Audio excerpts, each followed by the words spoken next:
We have finally made it to the week of the reveal of patch 3.26 for Path of Exile 1. The secrets of the Atlas expansion is almost upon us, and that means that it's time for another round of buff and nerf predictions for Path of Exile 1. Now this will be the first proper update to PoE 1 in almost 11 months. So some people may be a bit out of the loop in terms of game balance, but fear not. The nerf predictions especially should help jog your memory. So let's begin with them. Starting with the first nerf prediction, it is of course Lightning Strike. Now when patch 3.25 Settlers of Kalgur was first unveiled, players were happy to find out that melee was finally being addressed. It had been 5 long years of the PoE 2 will fix melee meme, and with PoE 2 now being a separate game from PoE 1, the melee overhaul was surely going to come around sooner or later, and this was finally the time. And in the end, it turns out that melee in PoE 1 didn't need the animation re-rigging or any of the bells and whistles to fix it. No, all that was needed was a sizable damage buff and a few reworks to core melee systems such as Ancestor Totems and Rage. And all of a sudden, melee was much more than an average build. Melee had taken over the meta. And by melee, I mean Lightning Strike. Now here's the thing. LS was actually quite serviceable before patch 3.25, because players were already using it then, and it was quite comparable to other well-performing melee skills at the time. But with the melee overhaul in 3.25, LS received a gigantic buff, as did most other melee skills, but because LS was already better than most of those skills due to its inherent mechanics of not only being able to hit multiple times, but also being able to access Val LS, which is a giant single target damage boost, and this skill ended up being head and shoulders above the rest. Except for perhaps Zenith in the very late game, which is quite a different playstyle anyway. Now realistically, Lightning Strike should have received a much smaller buff so that other melee options were brought up to match its level, but we all know that's not what happened, and as a result we ended up with Lightning Strike League. Now there is a little bit more to this story of course, with Settlers League also including the Kalguran runesmithing enchantments, which is a major component for the endgame Slayer version of the LS build using two-handed swords, and of course the Trickster version using Ephemeral Edge. We'll get onto that topic a little later on in this video. But even without going into the specific versions of Lightning Strike setups, from a purely numerical and mechanical standpoint, Lightning Strike is just too strong right now, and considering just how good it was in Settlers League, I actually kind of expect this skill to get the classic GGG triple tap nerf, but I think the nerfs won't all be directly to Lightning Strike. They'll also target some of the components of LS builds. But for the Lightning Strike nerf itself, I think it's finally time. I think they're going to crush the positional multi-hit component of this skill.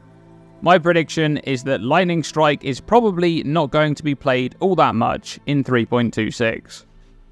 Now moving on to nerf prediction number 2, it's Archmage support, and this nerf prediction ties into part of a buff prediction which we'll get into later on in this video.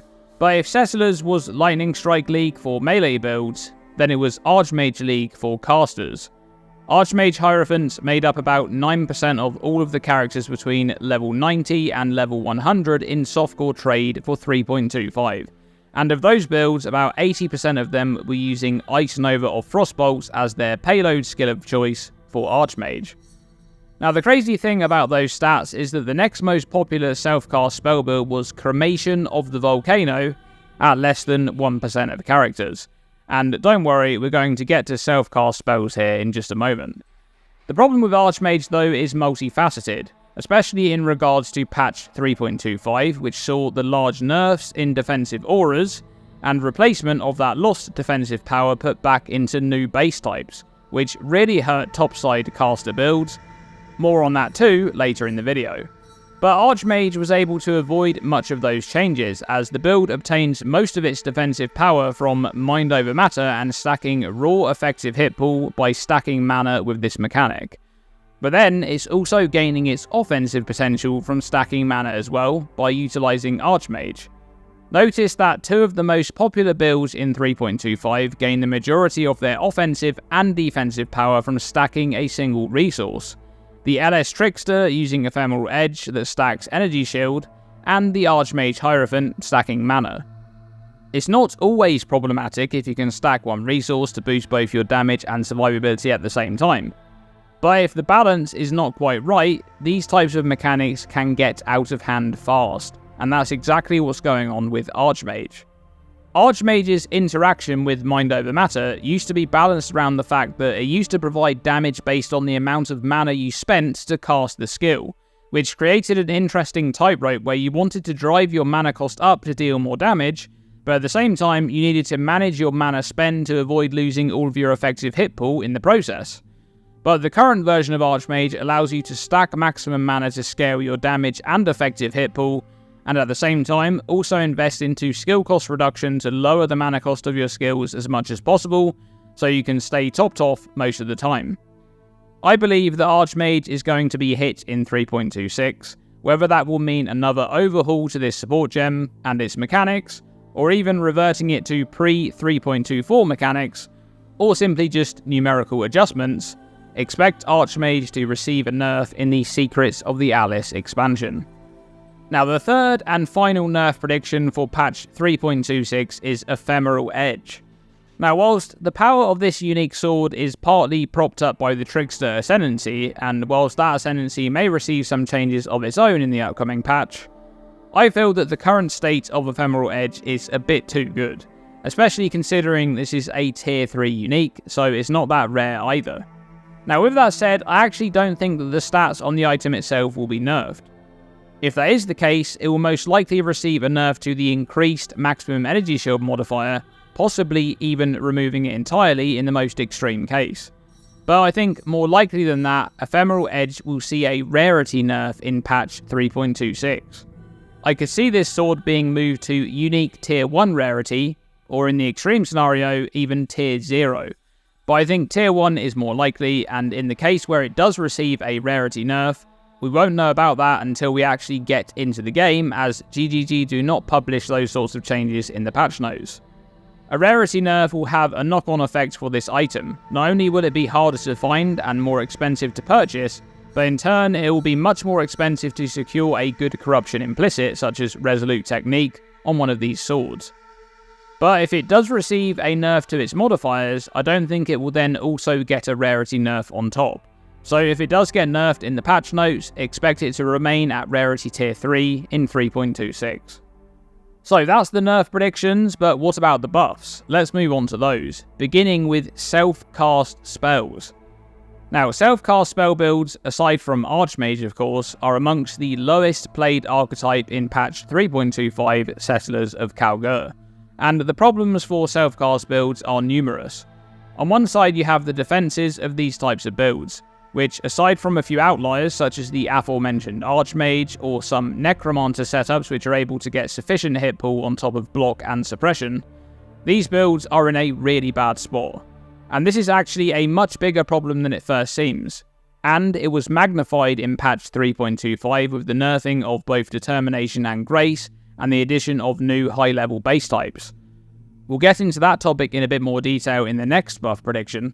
But on the other side, you have the offenses of these builds, which, aside from some of the more niche and specialized setups, and aside from Archmage of course, self-cast spell builds got hit pretty hard in the past few patches, and unlike Melee, which received some very big buffs in 3.25, casters didn't really get any compensation for losing a ton of power from things like Herald of Ash for fire spell builds, Hatred for conversion setups, and even Warbanner. You know, Warbanner was an important component in Fizz builds and some other Fizz-based casters, and now it's only for melee builds. Now, if they're dead set on keeping those reservation skills as they are, then spells need baseline damage buffs to bring them up to at least where they were before with those buffs factored in, but they probably need a bit more than that on top. And obviously, this needs to be done in a way where Archmage is nerfed down a bit at the same time, unless they want it to be completely dominant again. Now, as I mentioned there, half of the issue is topside defenses, which is my next buff prediction. And by topside, I mean top of the passive tree. As we already discussed, there are some outliers here. There's Archmage with Mind Over Matter, there's some Necromancer builds, and some Trickster builds, but pretty much every other topside caster build feels like paper in current Path of Exile. So how did we get here? Well, casters were already in a bit of a strange spot defensively even before 3.25. Most caster builds pathed to the top right area of the tree to invest into suppression, and built evasion and ES hybrid gear along with grace to flesh out their defenses against both spells and attacks. And the handful of setups which didn't do that would typically go to the left side of the tree instead, and for example play a setup using something like Incandescent Heart with Divine Flesh, and the armor and energy shield masteries for both armor applying to chaos damage taken from hits, and fizz taken as chaos, along with using determination.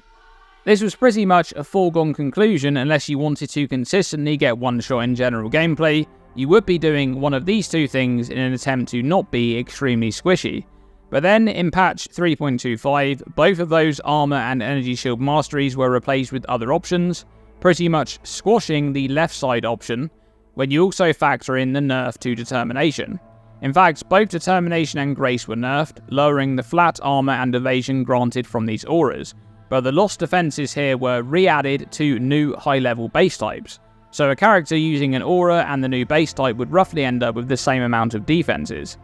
But there's a problem there. Those topside caster builds, yeah, they really struggle to get enough attributes to equip those new bases. So that becomes much less of an option for them. On top of that, they also lost Defiance Banner, which used to be a very good substitute for a lack of increased armor and evasion rating scaling obtained elsewhere, and so physical damage taken as elemental becomes one of the only good options to solve incoming physical damage hits. But access to these stats were also severely restricted in 3.25, and all of this combined left the typical topside caster build in an extremely weak spot defensively. Now, I'm not sure what exactly the solutions are here, but what I do know is that caster builds need some love in 3.26, both offensively and defensively, so I expect to see that in the patch notes for the Secrets of the Atlas expansion. Okay, now for the final buff prediction, and it's Ascendancy Reworks or direct buffs and new additions to Ascendancies. And for 3.26, I'm looking at two Ascendancies in particular, the Assassin and the Elementalist. And these two are on this list for different reasons. Let's begin with the Assassin. This Ascendancy is long overdue a full rework, a complete overhaul, a completely new Ascendancy from the ground up. Whether this is the Assassin anymore or perhaps it's something different, who knows? We could have something like the Warden that replaced the Raider in 3.25. And I think something to mention here is Freesia and the new Ascendancies that were introduced as part of that event. Some of them were fairly polished, others weren't. But GGG could absolutely pull some ideas from those to touch up some of the Ascendancies in 3.26. Now speaking of that, the Elementalist. Now this Ascendancy I think is less in need of a full rework and more so needs some of the nodes to be changed. Bastion of Elements is the big one here. This notable needs to go away completely and something more interesting to build around needs to replace it.